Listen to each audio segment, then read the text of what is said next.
Hey everyone, Simon here with Top Tennis Training, and in this video we're going to break down one of the biggest forehands in the last couple of years to come on the tour, and that's Tsitsipas.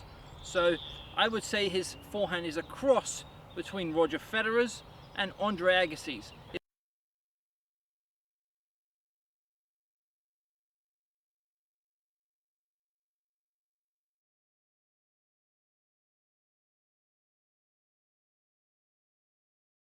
It's somewhere in between, and we're going to analyze exactly what he does that gives him so much power and is able to then control a lot of those matches with his forehand. So the first thing to mention is the grip.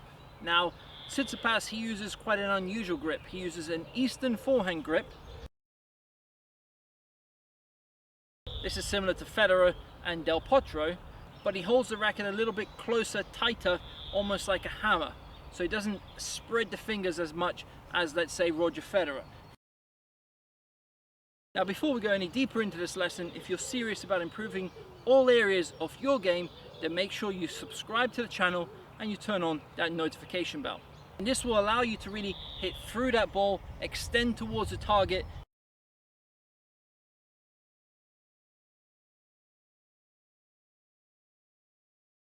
and hit a much flatter shot compared to someone who's using the semi or the full Western forehand. It's a lot easier to now guide that ball, and this is more of the traditional kind of grip where we see the older style of players hitting through with that wooden racket or with the metal rackets. So this is more of an old school forehand. We're going back to the days of Pete Sampras.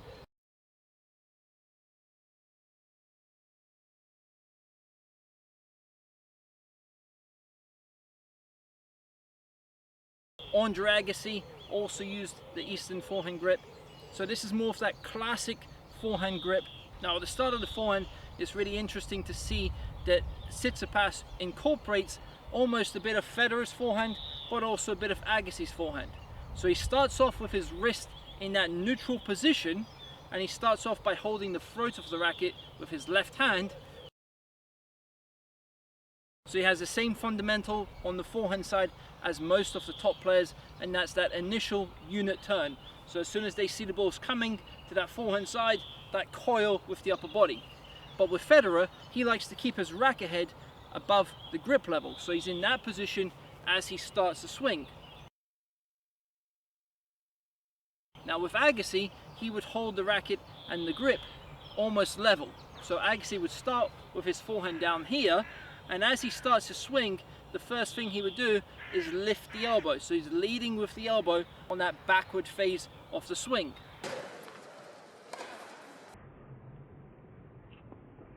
Now his strings wouldn't be facing the court like Federer or like Nadal, so he's starting out, instead of in this position, he's starting out down here. And that's similar to what we see with Tsitsipas.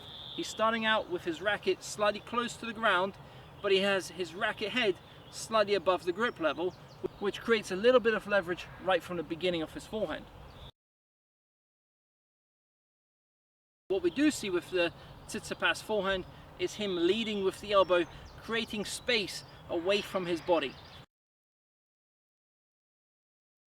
So the elbow is going away from the body, and this now creates that space between the elbow and the body, which then gives him much more room to accelerate and create that racket lag, as we'll see later on in the stroke. But his wrist is staying in a very neutral position at the start of his forehand. So once he gets to around 2 or 3 o'clock on the side of his body, he now releases that left hand, and he has a very similar swing, very similar style to the Agassi forehand when he's getting into that back position.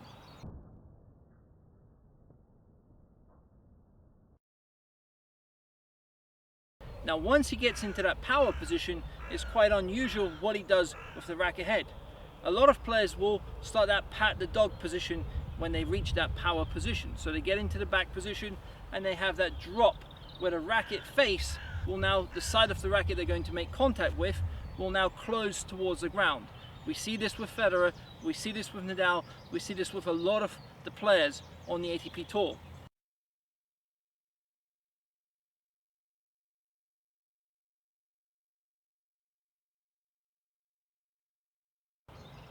Now if you want more help with all areas of your forehand, we have a free forehand guide that you can download right away. That's 5 steps to hitting the perfect tennis forehand. All you have to do is click on the link beneath this video that will take you to our website. Simply enter your email address and we'll send you that free guide right away. They're getting into that power position, they have that drop, and then they start the racket lag phase. With Tsitsipas, what he's doing is he's creating that space, and his racket is now facing the right side of the court. And as he starts the drop phase, he keeps his strings facing the right side of the court.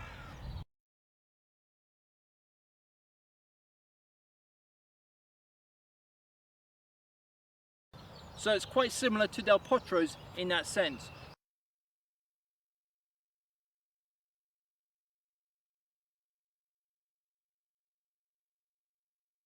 Del Potro really keeps his strings all the way facing the right side of the court. He rarely closes the racket face, and this will ensure that he can really flatten out that shot and hit through the ball, really extend towards that target. And that's exactly what we see with the Tsitsipas forehand.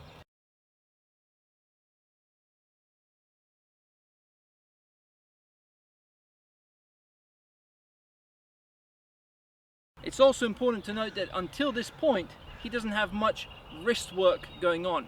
So his wrist is in a very neutral position all the way to here, and only when he starts that racket lag phase, that's when his wrist will then cock back.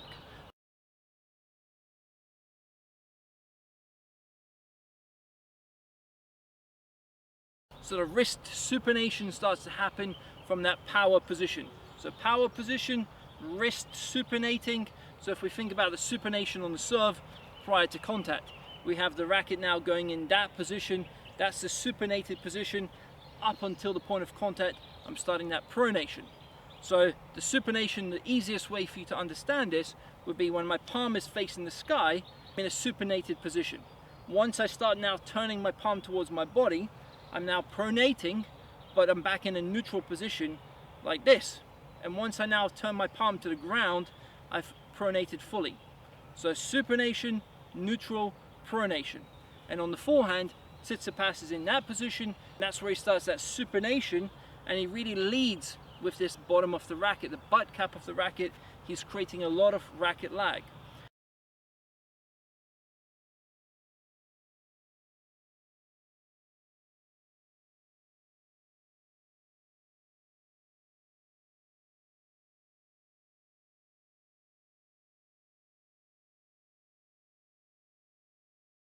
Now this is quite unique to Tsitsipas because a lot of players in this phase will have their strings facing the ground, whereas with Tsitsipas and Del Potro, they're keeping their strings very much facing the right side of the court.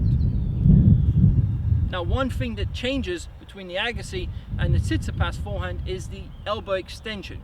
So with Agassi's forehand in this racket lag phase, you can see that the racket head is much closer to the body because he's got that bent elbow. So from the front on, his elbow is in that position.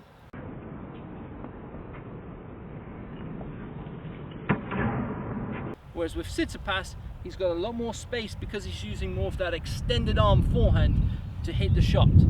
So from here now, he's dropped the racket, he starts to uncoil, and now he's achieving that racket lag with the strings facing the right side of the court.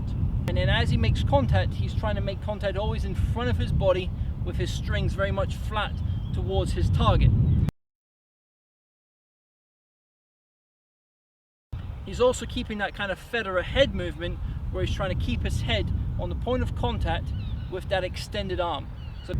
So here we can see the cross between that Agassi forehand and the Federer forehand. He's kind of taken a bit of each of those strokes. Now after he makes contact, he then starts the extension, and he really keeps his wrist laid back for a while, especially when he's hitting those flatter shots. He extends out and then he pulls across the body. So he's extending and then pulling out.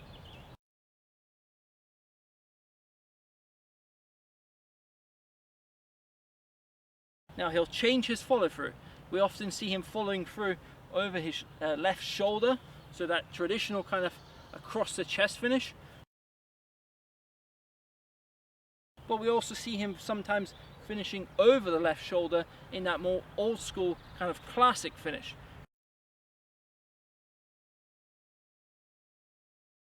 Now, one of the best elements of the Tsitsipas forehand, and something that we can all try to incorporate into our own games, is his body weight transfer when he has time.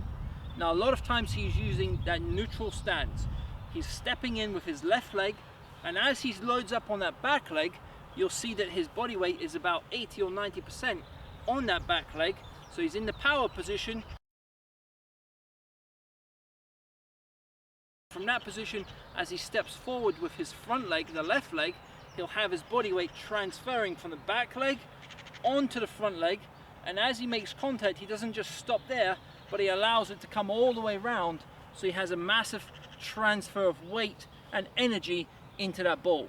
So he's going back leg to front leg really well. He's here, back leg, front leg, and then into the shot.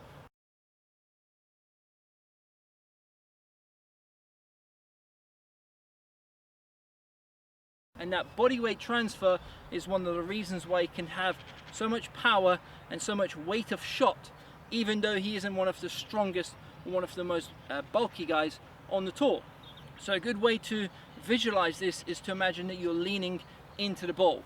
So as the ball's rising up to your racket, you're feeling like, okay, I'm on my back leg, I've got my body weight here, now I can transfer it onto the front leg and lean into the ball with my left shoulder. So I'm imagining that my left shoulder is really pushing against the oncoming ball. This will help me to then transfer the weight into that shot, and I can then extend much more towards the target and hit that flatter, more extended follow through with that forehand. So once again, back leg, front leg, and into the shot.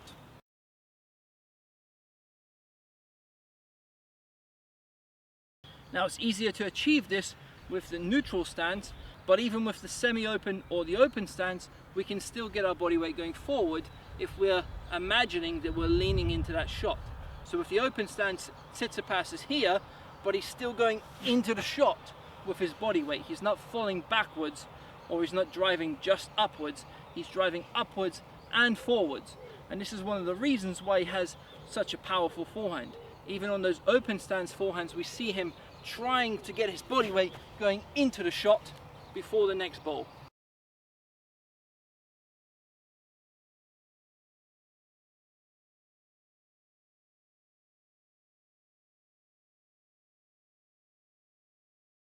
So there you have it, guys, the Tsitsipas forehand analysis. I hope you've enjoyed this video, and if you have, make sure you smash that like button. Subscribe to the channel, of course, and turn on that notification bell. Now, if there are any lessons that you'd like to see, in particular any pro strokes that you'd like us to analyze, then leave those suggestions beneath this video. Signing off, Simon from TTT, all the best, and see you soon, guys.